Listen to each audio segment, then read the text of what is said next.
اس کسی انگریز کو یہ ایک مچھر جو ہمیں کاٹتا ہے نا، انگریز کو کاٹے آپ دیکھو وہ زندہ رہتا ہے کہ نہیں رہتا. ہمیں اربوں کھربوں مچھر اب تک کاٹ چکے ہیں.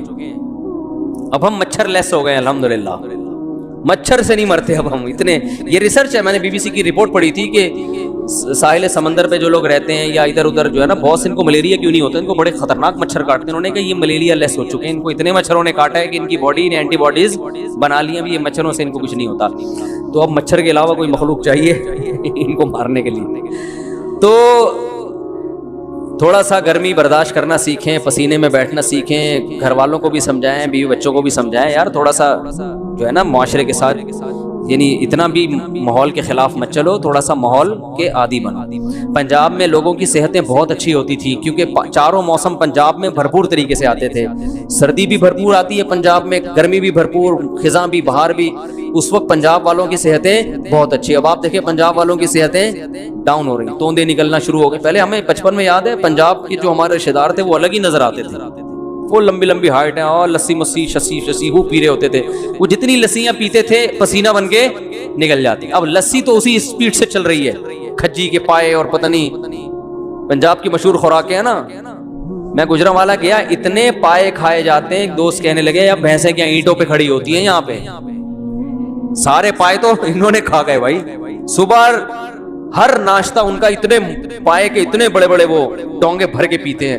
اچھی بات ہے پیئیں، لیکن گرمیوں میں وہ نکلتے بھی ہیں نا. اب نکلنے کا راستہ بند کر دیا تو پھر وہ پائے کھا کے وہ یہی ہوگا جو ہو رہا ہے، مر رہے ہیں. اس لیے احتیاط تو ٹھیک ہے، لیکن اپنے باڈی کو مشقت کا عادی بنانا چاہیے. اور جو ہے نا بھاگنا دوڑنا، تھوڑا گرمی ہے تو گرمی میں بیٹھیں تھوڑی دیر، پسینہ نکلے گا، کچھ بھی نہیں ہوگا انشاءاللہ. اس سے کوئی بیکٹیریا کچھ بھی نہیں ہوتا.